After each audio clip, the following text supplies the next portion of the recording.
Hello and welcome. During this talk, we're going to discuss Catholic colleges and universities. What are they? Why are they different? Are they a good choice for you?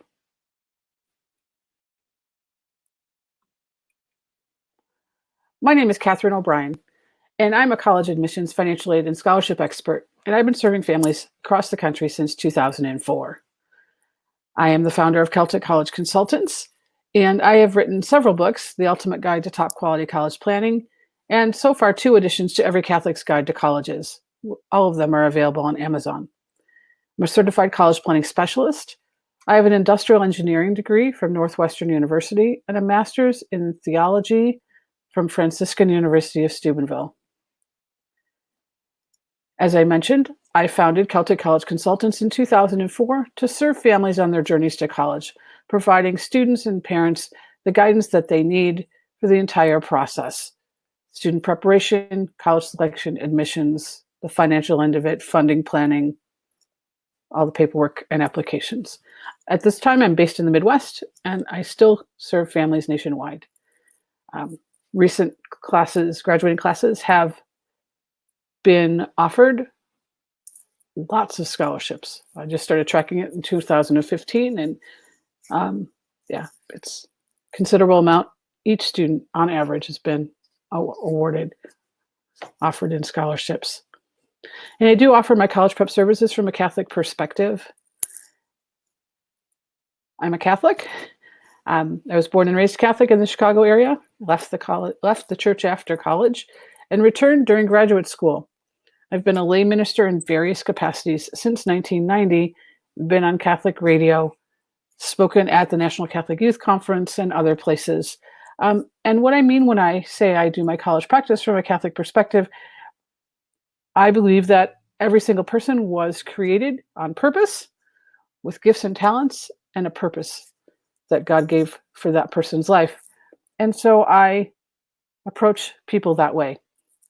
There's a reason for your being there. You have gifts and talents. And how can I help you acknowledge them, grow them, develop them, and manifest them to the world? So let's talk about Catholic colleges and universities.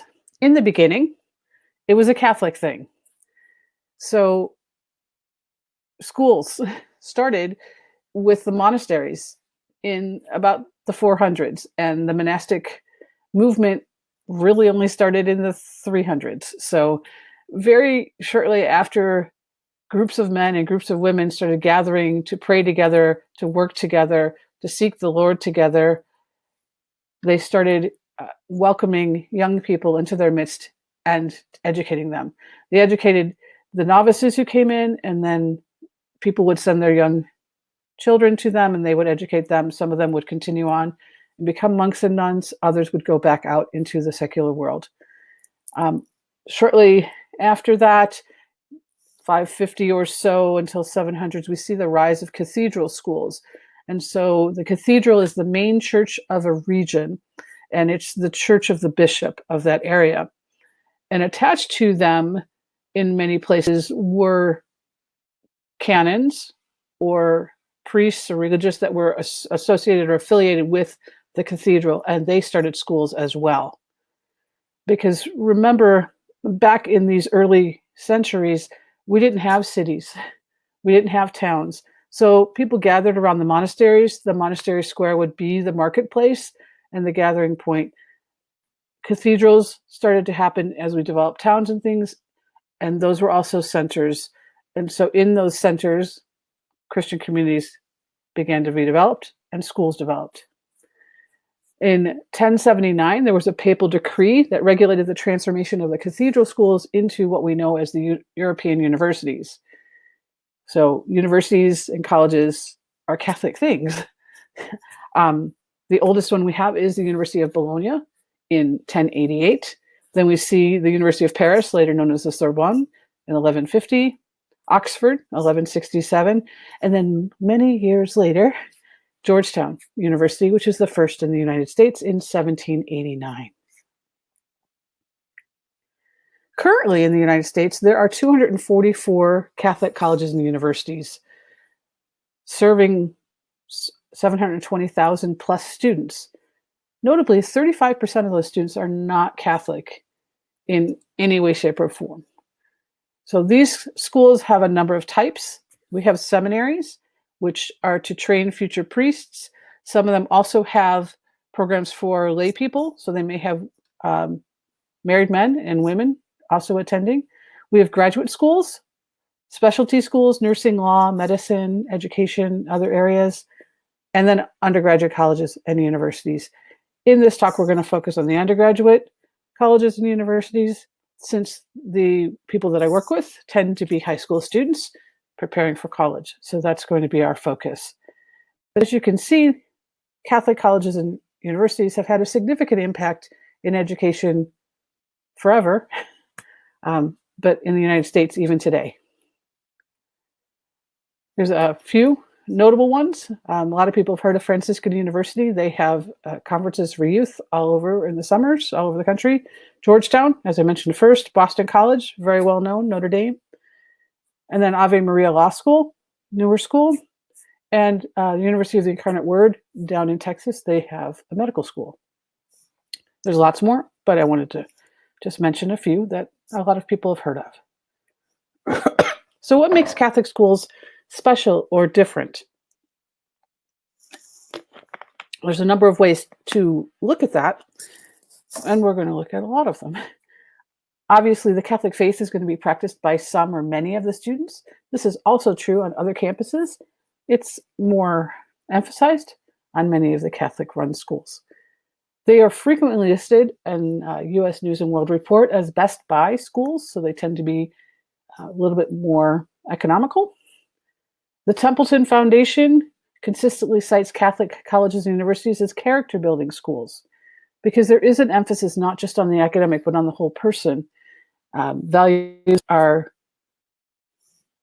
taught and inculcated in the students.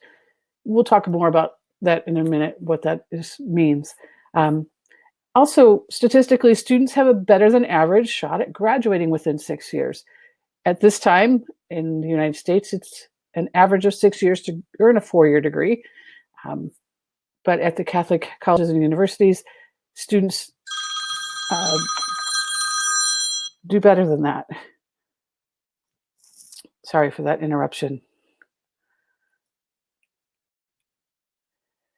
There are 28 Jesuit universities in the U.S., and they emphasize scholarly excellence and service to others. We'll actually get into that a little bit more shortly. Catholic colleges offer many, many volunteer opportunities. That's part of that whole values inculcation or teaching, that we're here for more than just ourselves.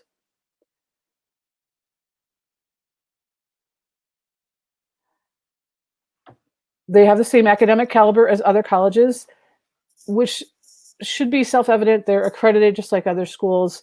You have your Notre Dames and Georgetowns and St. Louis universities and other schools that are very well known across the world. So obviously the academics are in the same ballpark as everybody else.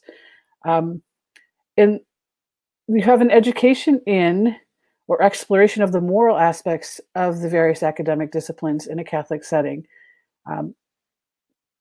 Every school is a little bit different. Some of these do this to a greater degree than others, but it's certainly a consideration that doesn't really come into play in most secular schools, but it typically will come into play in a Catholic school. Social justice is emphasized and promoted. You'll see a lot of volunteer opportunities having to do with careers, but also them just having to do with the social justice issues of the area, whether they are poverty-based or race relations-based or gender relations-based or other needs in the society, that there's just a lack of justice, a lack of equity, that some people are not being treated to the fullness of their dignity. So those things will be addressed and emphasized on those campuses.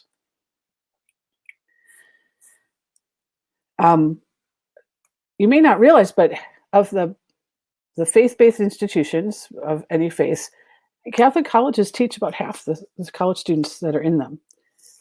So it's a significant thing. And because the church is found across the globe. And the religious communities, the priests and sisters and brothers and groups that founded these schools have ties and ministries all across the globe. There are links that are there that are present on those campuses that aren't present on other campuses. Typically, the University of my state, the local focus is the focus. When you go to a Catholic college, you're going to be aware of foundations and ministries in different parts of the world that the religious community that has started that school is involved in. So even sometimes long after the religious community is no longer involved at the university, their ministries are still there, and those volunteer opportunities, community service opportunities are still strong. You will find a very, very supportive academic and social environment. As Catholics, we are very aware that people are more than just flesh and blood.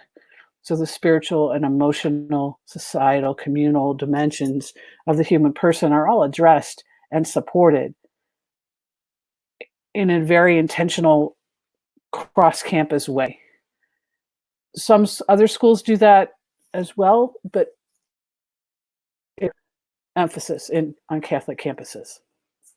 You're going to find professors, deans, and staffs committed to nurturing the students' minds, bodies, hearts, and spirits. It's a very holistic perspective. I wanted to talk a little bit more about the Catholic intellectual tradition, the academic side of things. And the Jesuits are well known for their intellectual rigor, their academic rigor. Every Jesuit has to have a doctorate, for example. That's just part of their formation, which is unique to them. But I wanted to contrast a little bit and show the shift of how things used to be and how things are amongst the Catholic institutions. So in the 16th century, which is the 1500s, the plan of study was to activate the moral virtues and to help students gain appreciation for faith and reason in pursuit of truth. So that was their educational focus. You have definite morals, you have faith and reason working together, pursuing the truth, which is a defined thing. These are very Catholic principles. They're very Christocentric or Christ-centered principles. Obviously, you need to have an authoritative figure like God to have morals. Someone is defining what is correct and what is not correct. We see the combination of faith and reason working together to understand truth, because truth is definable and knowable. So those are a lot of perspectives that are no longer commonly held in our society. So these days, this is what I'm finding on Jesuit schools sites and information about them, about how they are discussing the Catholic intellectual tradition. Challenging academics plus focus on the whole person. Service and social justice is emphasized. And they have smaller schools with strong campus communities. All of these are good things, but you don't see that the Christ is in the center of them. You don't see the moral norms. You don't see faith emphasized. You don't see truth as a core goal. So there's definitely a shift that has happened. It's very evident in our Jesuit schools. It's very evident in a lot of the other schools as well. We will get into this a little bit further.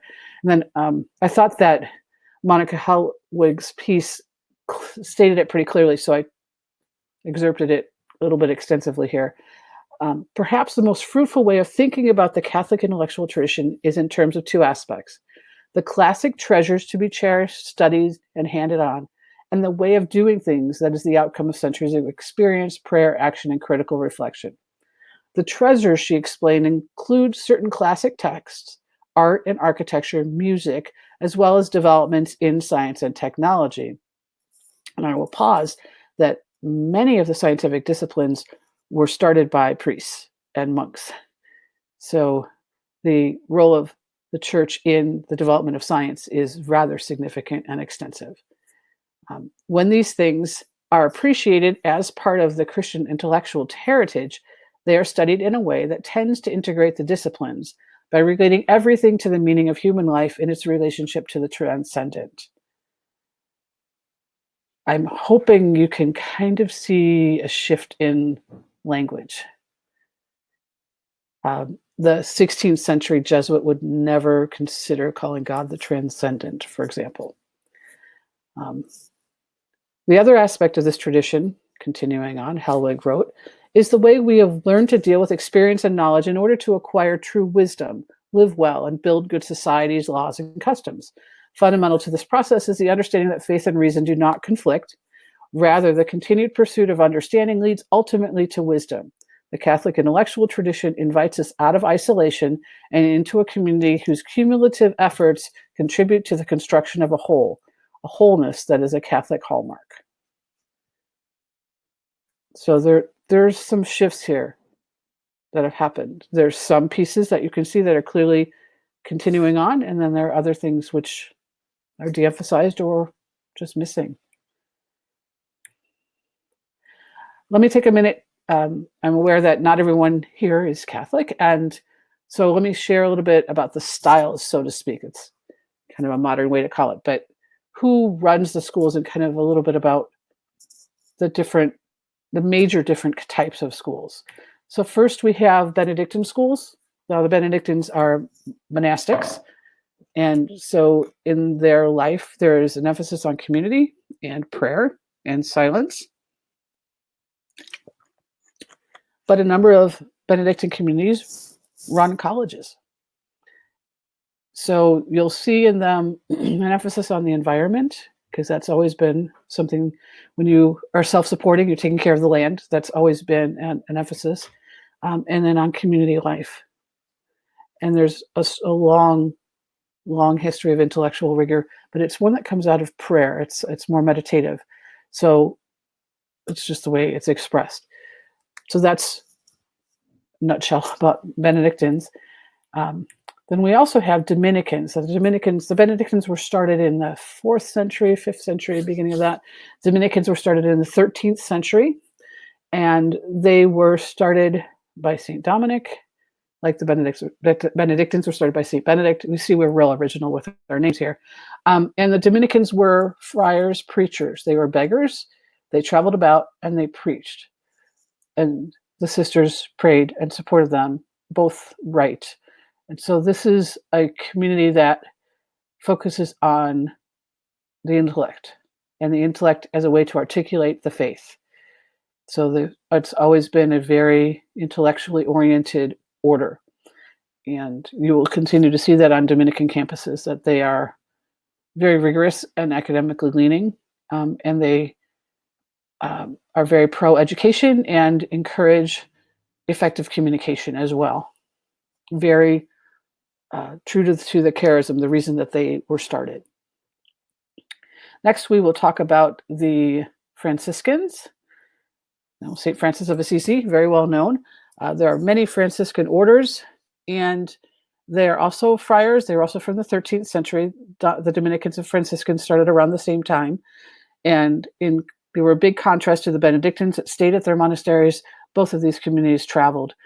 Franciscans are very friendly, also very oriented toward taking care of the environment, and I don't know, just free spirits, is the way I would put them as far as religious orders go. Okay, and the next ones we'll look at the Jesuits, which we've heard of. So they were started by Ignatius of Loyola, and I want to say the 14th century, probably wrong, but a long time ago. And they're all priests and brothers in formation training to be priests.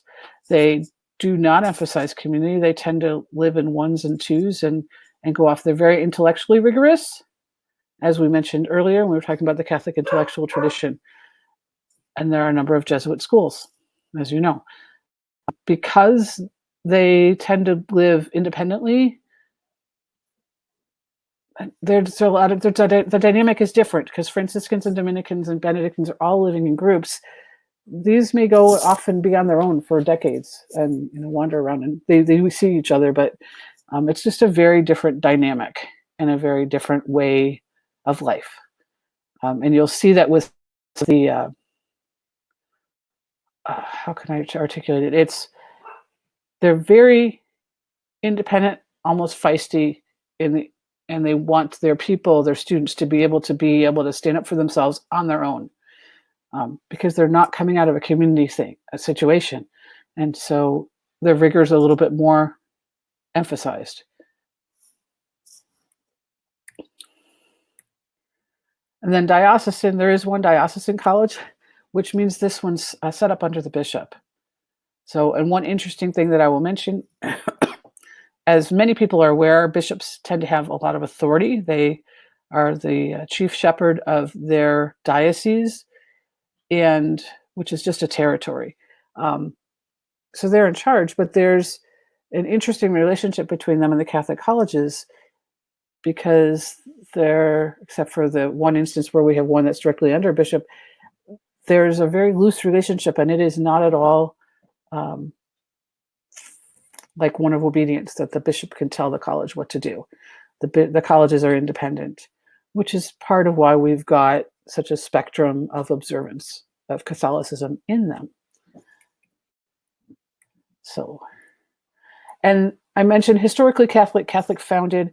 There are a number of Catholic colleges that were started by groups of religious that are no more, or they are elderly, and they're not present on campus anymore. Their colleges are still known in relationship with that order, but most of them legally are a different entity, and they have no formal relationship with the religious order that founded them anymore. But the language that's used doesn't really reflect that. So that's a thing that's happened in the last 40, 50 years in the US. We've definitely had this shift.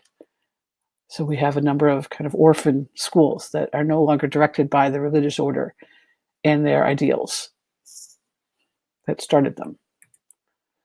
Okay. As I've been hinting through this, that there's definitely a shift among some Catholic schools of secularization, of not being as staunchly Catholic as they used to be.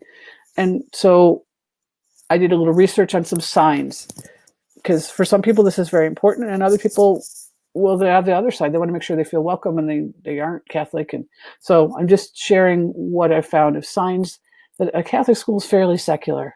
Some of them still have crucifixes and statues in all of their rooms, but the more secular ones won't. So if you're walking into a Catholic campus and you're not seeing crucifixes everywhere, that's a sign. In a traditional, the way it used to be, the way it still is in a few schools, every single room, usually over the door, is going to have a crucifix. There'll be statues scattered around to remind us of the saints, the holy people who have gone before us in following Christ. Their mission statement is secularized in general.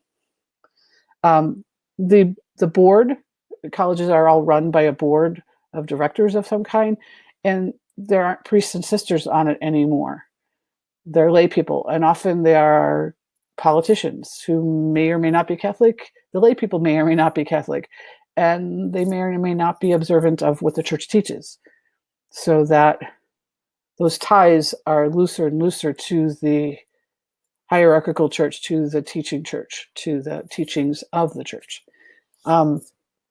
You will see on some of the more secular Catholic schools that they don't have Mass very often on campus. They rarely have confession.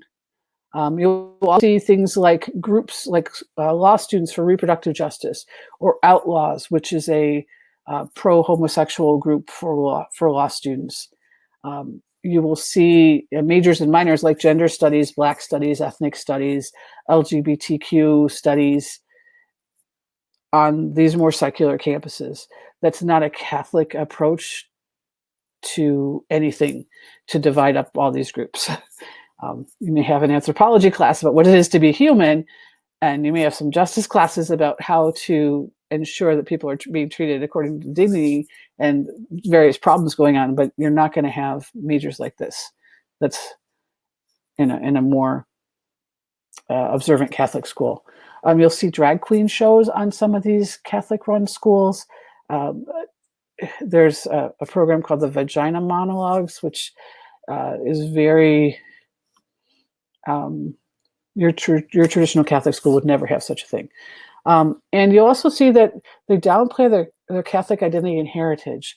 When you go to their websites, and I have some examples, you're just not going to hear about it. It's known that it's a Catholic school, but it's not the emphasis. And I've got examples of less observant and more observant schools. And so you can kind of see how they just feel different. So it's just a little bit different environment. More signs. Shifting financial support, you'll see more federal funding, less from alumni. They've just shifted the way that they're doing things. And when you're not getting your money from your alumni anymore, you're kind of cutting off their say of wanting to keep things the way that they were when they were students. And when we have a shifting away from the more observant, that is one way that they can free themselves up to go in whatever direction they want to go in. And then some schools have even publicly stated they are not controlled by the church or by Catholic beliefs. And that's actually a quote I pulled from one of the Jesuit schools. So, and they've said it more than once. And that's a pretty surprising statement to have a Catholic school say that they are not controlled by the church, which juridically, according to the law, that's true, but that they're also not controlled or influenced by Catholic beliefs. That's not what most of us would expect, which is part of why I'm doing this, so that we can have a better understanding of what's actually going on. As we're looking at schools, we want to know what we're actually going to find. And then you'll see an emphasis on being inclusive rather than being Catholic. And the word Catholic means universal, so it already is inclusive, but it's inclusive moral standards. And so we love you, we welcome you, and we're going to call you to behave well, which is something we call everybody to, because we're all sinners. Anyway, some examples. St. Louis University is the Jesuit school that has repeatedly publicly denied the influence of Catholic teaching on its campus. Georgetown, there's actually a petition put together by a large group of alumni and others concerned people that has been at the Vatican.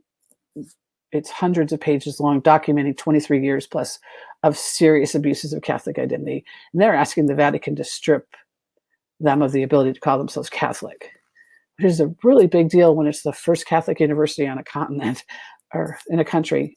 So it's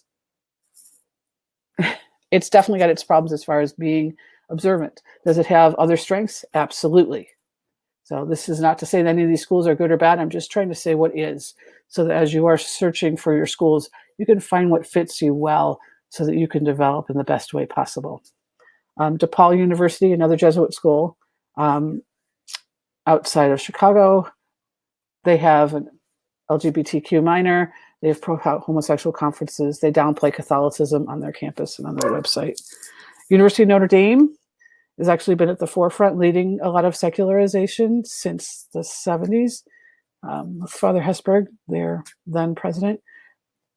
They've given honorary degrees to dissenting Catholics. For example, Vice President Joe Biden, who was very pro-abortion, which is not something that the Catholic Church teaches, is supportive of it anyway. They provide abortion coverage for their employees. They've had the Vagina Monologues on their campus.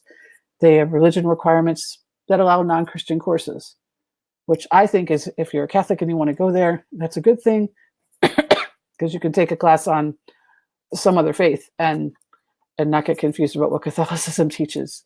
Because I don't know how accurately they're portraying it. They may be perfect, they may not be. I don't actually know. And that way you just don't have to worry about it. So on the flip side, signs that schools are strongly Catholic, they're going to have integration of Catholic teaching into their classes and their campus activities. They will have, many of them have porn blockers in place across campus, and they will let you know that. They have strict dorm visitation rules. The teachers get formation as educators and in moral issues related to their field. It is very intentional to bring the Catholic teaching into bioethics or whatever the various fields are of study that students are exploring. They will have frequent campus masses and confession times, and they will highlight their Catholic identity in their marketing. For example, all these are from the home pages, just like I did on the other side. The Franciscan University of Steubenville, academically excellent, passionately Catholic. That's their motto. Christendom College out in Virginia, a Catholic liberal arts college. We're not like other colleges, and that's a good thing. Ave Maria University and Law School down in Florida, value plus values. In other words, financial value plus moral values. Vibrantly Catholic. John Paul Catholic University, the Catholic University for Creative Arts and Business Innovation. Impact the culture for Christ. Clearly, very central to the theme on all these schools is their Catholicism, their belief in Jesus Christ. University of Dallas, the Catholic University for Independent Thinkers. So it's a very different focus, and it's a very different environment on these campuses than on the other campuses. I, as a Catholic college consultant, created several years ago, and I've been updating it every year, a college selection tool for Catholics called Every Catholic's Guide to College, the best colleges and universities for practicing Catholics. It has an index by major. It includes Catholic-run colleges. Most of the schools in it, however, are not run by Catholics. They have strong Catholic communities. So I identify in the beginning what the requirements are, what kinds of ministries and things need to be on the campus to be included. And then it's a full college guide with all of the admissions information, what majors they offer, the financial aid information, what's going on campus ministry-wide, Catholicism-wise. And and it'll be updated every year out in the summer, just like all the other college guides are. You can get it on Kindle or you can get it in paper. It is a 600-page reference book. So if you want to get it for your family, you might want to donate it to your library or your high school library when you're done with it. Most families don't want to keep them forever, but most people don't want to wade through a 630-page book on Kindle either. So, but that is a tool to help people that are interested in the aspects of adherence to the Catholic faith and finding vibrant Catholic communities on campus. So they may go to Ohio State or Arizona State or some other public university. There are strong Catholic communities on those campuses, Catholic dormitories on some, like University of Illinois. So they want to know where those are because that's a place that they can grow in. That's also a public university offering all the other things that big research universities offer. So that is why I created that. So I am accepting new clients at this time. If you would like to have a personal consultation, I encourage you to go to CelticCollegeConsultants.fullslate.com and sign up for one. You just go there, pick my name, pick a date for an initial consultation, and we will meet for an hour, parents and student and me, and I have a survey for you to fill out. We have an agenda, and we'll discuss where you're at in your journey to college, answer your questions, and if appropriate, I will share about the consulting services that I provide and how I can help your family achieve your goals, whether they are saving money, figuring out careers, choosing schools, getting through the admissions process, wherever you're at in the 4 or 5 year journey to college, and how I can help you achieve your goals. Also, I wanted to share with you at tinyurl.com/perfectcollegelist, I have a Google spreadsheet that you can use as you are searching for colleges. It's all set up for you to just copy. There's instructions there. Just go copy it over into your own Google Docs and add your own criteria. But it's all right there of what to do. And that's been a very helpful tool for many. So I wanted to share that with you as well. You may well be watching this in your journey and wanting to explore. Do I want to go to this college or that college, or what are my considerations? And so that tool can be very helpful. Thank you so much for your time. There's my phone number and my email if you are interested in reaching out to me with any questions or follow-up from this or on other college prep topics. Thank you very much and have a wonderful day.